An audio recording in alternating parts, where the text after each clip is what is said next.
Kaixo guztioi, gaur salmioidek konposatutako beste lau ariketa ditugu. Guztietan mate eman behar zaio errege beltzari bi mugimenduetan. Beti bezala, gomendatzen dugu lehendabizi piezak tauleroan jarri eta gero, piezak mugitu gabe saiatzea soluzioa topatzen. Ez bada topatzen, orduan mugitu piezak.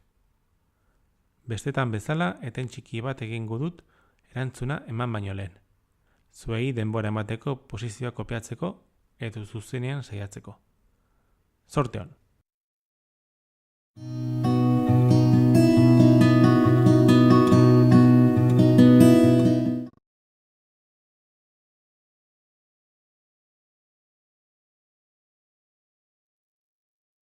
Hau da lehenengo ariketa. Hau asko gustatzen zait soluzioa oso bitxia delako, eta guztiz intuizioaren kontrakoa. Ikusten dugun lehenengo gauza, errege beltza ezin dela mugitu da. Horrelako ariketa dagoenean, normalean, erantzunak ez du hori aldatzen eta zugzban batean oinarrituta dago.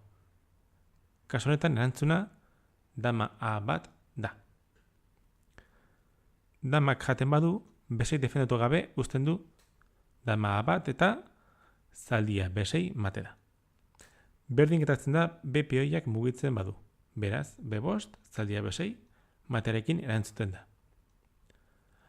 Gaztelua bada dama jaten duena, gaztelua A bat, E3 defendatu gabe uzten du, eta zaldia E3 matera.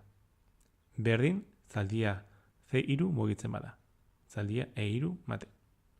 Zaldi hau beste leku batera mugitzen bada, adibidez zaldia C bat, dama D4 mate. Dama mugitzen bada, besei defendatuz, adibidez dama B2, dama H bat mate da. Eta hau oso zaila da ikustea hasierako posiziotik. Eta gaztelua mugitzen bada E3 defendatuz, adibidez gaztelua B3, dama A8 mate da. Bukatzeko F-ko zaldia mugitzen bada, adibidez zaldia D8, E5 uzten du defendatu gabe, eta dama E5 mate da.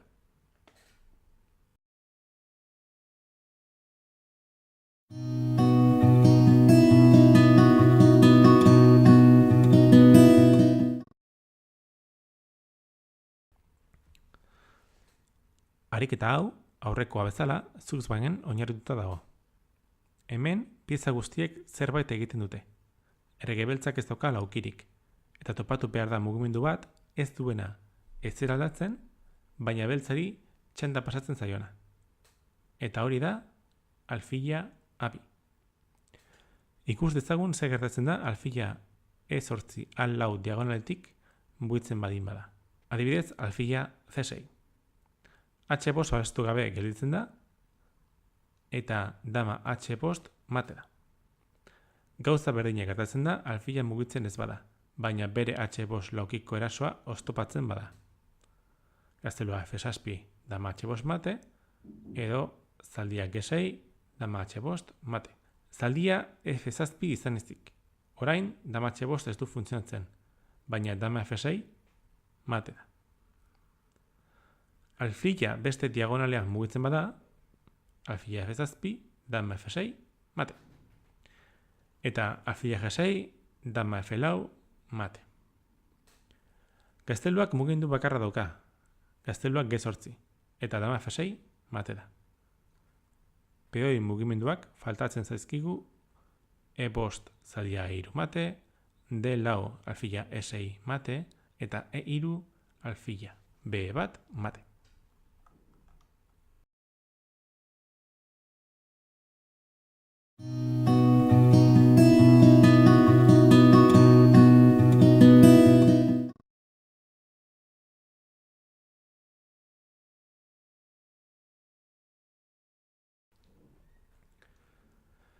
Hirugarren ariketa honetan, zugzban ere da giltza soluzioa topatzeko.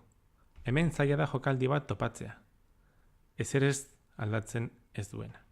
Baina hori, dama A5 da. Ikus dezagun zer gertatzen den gazteluak mugitzen badia. Gaztelua D7 mugimenduak, alfila C8aren lana oztopatzen du, eta F5 babestu gabe gelditzen da. eta zaldia F5 mate da. Berdin gertatzen da gaztelua E6 mugimenduarekin. Zaldia F5 mate da. Berdina alfil B7 mugimenduarekin. Zaldia F5 mate da. Gaztelua D6 mugitzen bada, orain beste alfilaren lana oztopatzen da, eta B4 babestu gabe gelditzen da. Dama B4 mate da. Berdin, gaztelua E7, dama B4 mate, eta alfila mugitzen bada, alfila G7, dama B4 mate. Gazteluek beste lauki bat mugitzen badute, gaztelua D5, dama E5 mate, eta gaztelua E5, dama E5 mate. Ikus ditzagun orain lauki zuriko alfilaren beste mugimenduak. Alfila D7, gaztelua oztopatzen du, dama D5 mate. Alfila E6, orain beste gaztelua oztopatzen du, eta dama E5 mate da. Eta bukatzeko noski, alfila F5, zaldia F5 mate. Lauki beltzeko alfilarenak, alfila E7, dama E5 mate, alfila D6, dama D5 mate. Eta orain simetria apurtzen da. Alfila C5, alfil hori ezin da jan, baina dama bat mate da.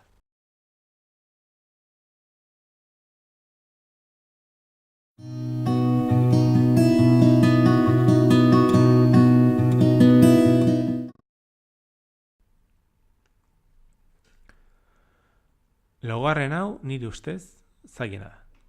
Soluzioa noski Zugpagenen oinarrituta dago, baina eltzeduran baita. Eta lehenengo jokaldia oso paradoxikoa da. Dama C8. Ez da erraza, alfila edo dama eltzeduta daudela ikustea. Dama zuriaren eta errege beltzaren artean 3 pieza daudelako. Ikus dezagun ze gertatzen da dama mugitzen baldin bada. Dama A3, zaldia D5 mate. Zaldiak mate ematen du, alfila eltzeduta dagoelako. Gauza berdina gertatuko da, diagonal horretako edo zein beste laukira mugitzen baldin bada dama beltza. D6 izan ezik. Orduan, zaldia B5 mate da. Bestaldetik, dama E3, zaldia B5 mate da. Simetria mantentzen da, eta del laura mugituzkeo mate berdina da. Bakarrik dama C4 faltatzen zaigu ikusteko. Damak, orain, oztopatzen dio ihesa errege beltzari, eta zaldia D1 mate da. Orain, simetriarekin jarraituko dugu. Alfila A4 E8 diagonalean mugitzen bada, adibidez alfila E8, D5 erasotzeke usten du, eta zaldia D5 mate da. Eta hiltzuta dena ez da alfila, dama baizik. Berdin, beste diagonalean, A8, H1 adibidez, alfila H1, zaldia B5 mate. Berriro dakagu erantzun simetrikoa. Simetriak zaldiekin jarraitzen du, eta zaldia A, C4, damarekin bezala, ihesa oztopatzen da, eta zaldia D1 mate izango da. Beste zaldia hor jartzen bada, matea berdina da. Zaldia E, C4, zaldia D1 mate. A4ko zaldiak ez dauka beste mugimendurik, baina E5koak bai. Mugitzen bada, D3 defendatuta gabe uzten du, eta gaztelua D3 mate da. Eta gaurkoz, hau izan da dena. Hurren arte eta ondo izan.